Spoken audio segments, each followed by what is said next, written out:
Engkau ajaib bagiku, tak ada yang tak mungkin bagimu.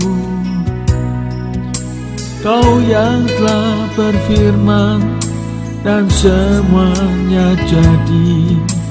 Tuhan, Engkau ajaib bagiku. Sungguh ku percaya tiada yang mustahil.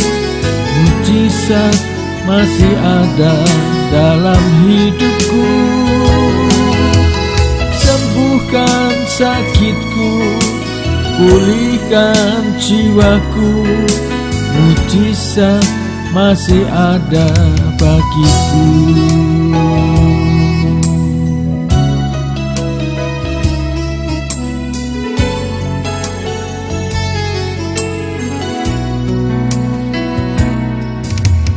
Tuhan, Engkau ajaib bagiku, tak ada yang tak mungkin bagimu. Kau yang telah berfirman dan semuanya jadi. Tuhan, Engkau ajaib bagiku. Sungguh ku percaya tiada yang mustahil. Mujizat masih ada dalam hidupku. Sembuhkan sakitku, pulihkan jiwaku. Mujizat masih ada bagiku.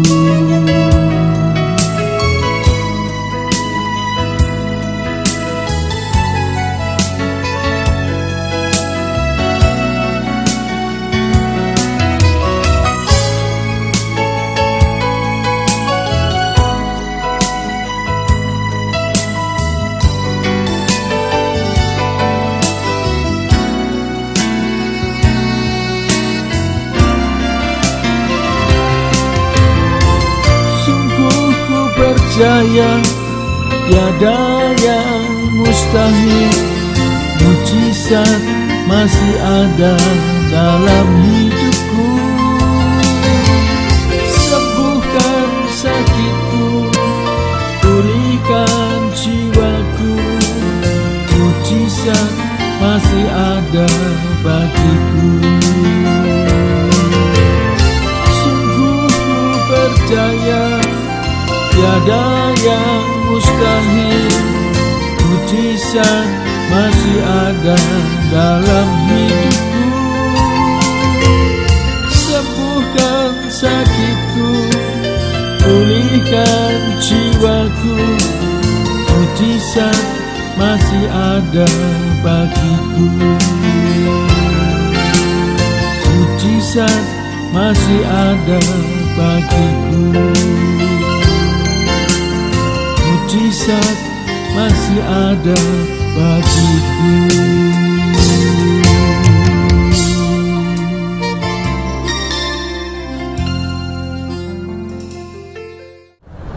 Kemuliaan bagi Allah, kita jumpa kembali pemirsa yang saya kasihi, dimanapun Anda berada pada hari ini. Kalau dalam acara Suara Kasih atau Voice of Love yang senantiasa akan menemani saudara 30 menit, saudara yang saya kasihi, biarlah hari ini kita mempersiapkan hati dan pikiran kita untuk mendengarkan firman Tuhan. Karena firman itu serupa dengan makanan jasmani, makanan rohani yang kita butuhkan. Kalau kita memerlukan makanan jasmani setiap hari, firman Tuhan pun kita butuhkan setiap hari di dalam hidup ini. Mari kita berdoa. Kita minta hikmat daripada Tuhan. Terima kasih Bapakku yang di surga. Kalau pada hari ini Tuhan dalam acara Suara Kasih akan menemani kami, Tuhan Yesus, kiranya hikmat berkat rohani yang akan kami terima itu adalah berasal daripada Engkau. Kami pohonkan dalam nama Yesus Kristus, kami mengucap syukur dan berdoa. Amin. Saudara, di latar belakang saya ada sebuah jembatan yang indah. Mari kita lihat. Jembatan itu menghubungkan antara satu tempat atau satu kota dengan kota yang lainnya. Kalau jembatan itu terputus, berarti tidak ada jalur lagi akses yang bisa ditempuh oleh seseorang. Saudara, oleh sebab itu biarlah hati kita juga terpaut oleh Tuhan, ya. Jangan hubungan kita terputus dengan Dia. Kalau hubungan kita terputus dengan Tuhan, maka kita tidak bisa hidup yang baik, yang berkenan kepada Dia. Hari ini ada judul firman Tuhan, bagaimana hidup seseorang atau pesona antara suami dan istri yang sangat diperlukan di dalam kehidupan kita. Saudara saya kasihi, dorongan untuk menikah adalah dorongan biologis pada setiap makhluk hidup. Itu hal yang natural, hal yang alami pada saat kita beranjak dewasa, ya. Dorongan itu selalu muncul dalam setiap muda-mudi, mereka akan menikah. Sampai-sampai keluar perkataan, jangan kiamat dulu Tuhan kalau saya belum menikah, begitu katanya, ya. Nah, itu hal yang logis, hal yang lumrah di dunia ini. Ada dorongan manusia untuk menikah, sepasang suami dan istri atau laki-laki dan perempuan. Satu contoh yang sangat kita dapati di dalam Alkitab kita, yaitu di Taman Eden.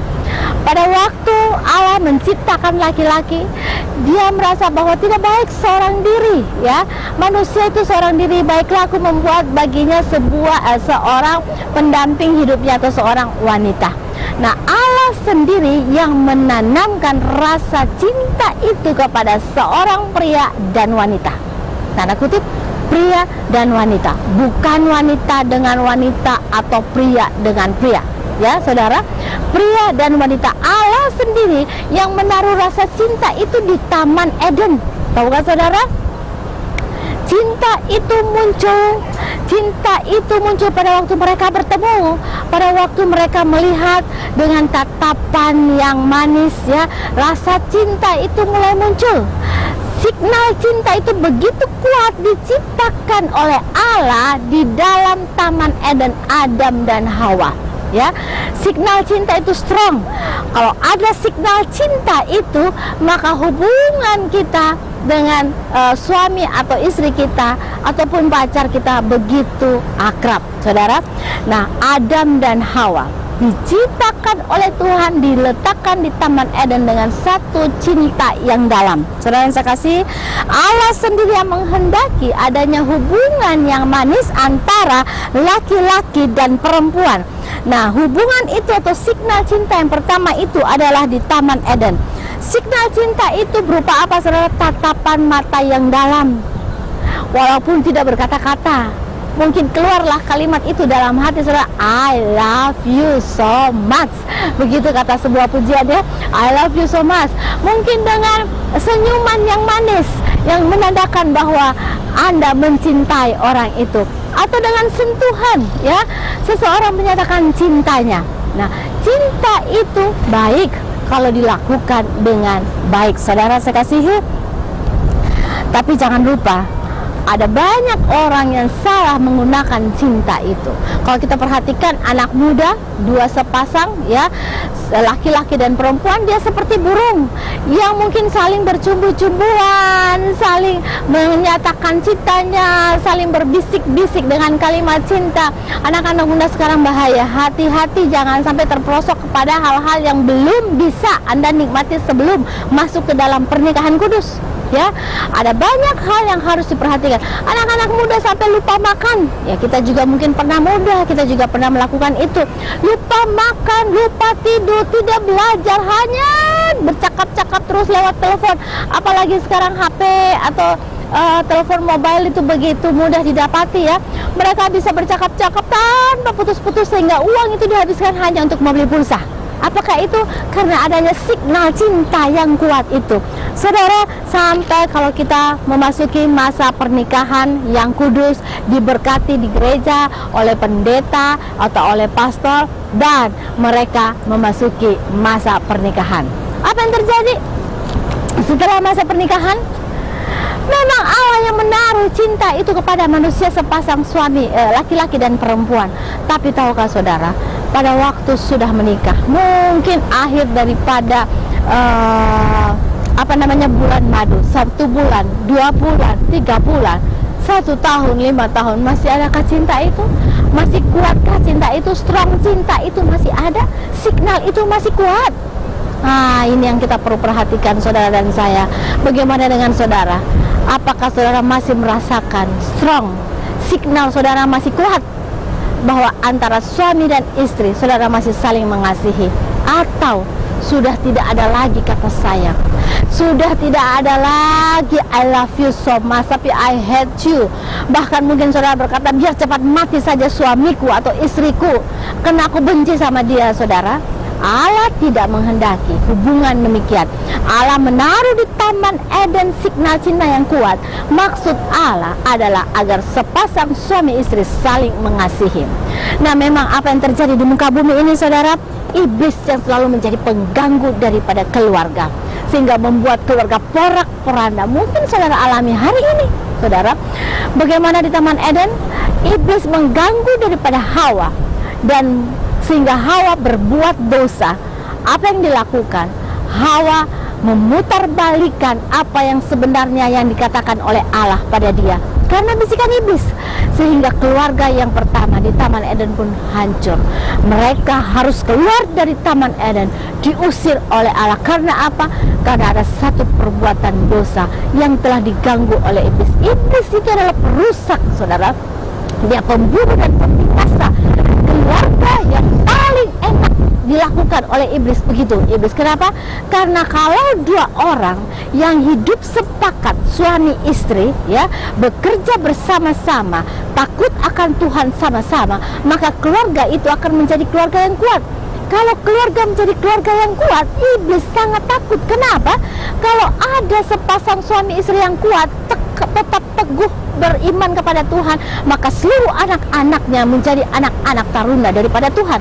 Tetapi kalau keluarga itu dihancurkan, maka turunannya pun akan hancur lebur. Oleh sebab itu iblis paling pintar. Saudara, hati-hati, jangan sampai keluarga saudara diganggu oleh iblis.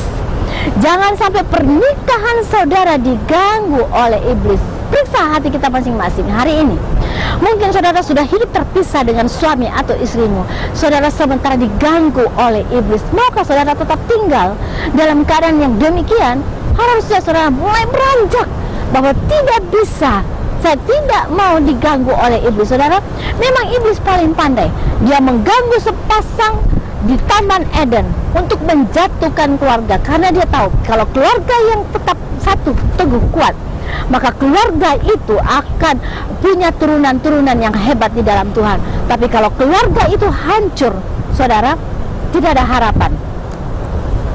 Tuhan memperhatikan kepada itu. Bayangkan, pada waktu Tuhan Yesus disuruh oleh ibunya untuk membuat mujizat yang pertama kali di Kana di perkawinan, memang Tuhan berkata bahwa waktuku belum tiba. Tapi setelah dia tahu bahwa ini adalah sesuatu yang baik dalam suatu permulaan pernikahan, maka Tuhan Yesus melakukan mujizat itu. Saudara saya kasihi, perkawinan itu adalah tahap satu pertama yang harus kita lewati untuk membentuk sebuah keluarga. Saudara perhatikan.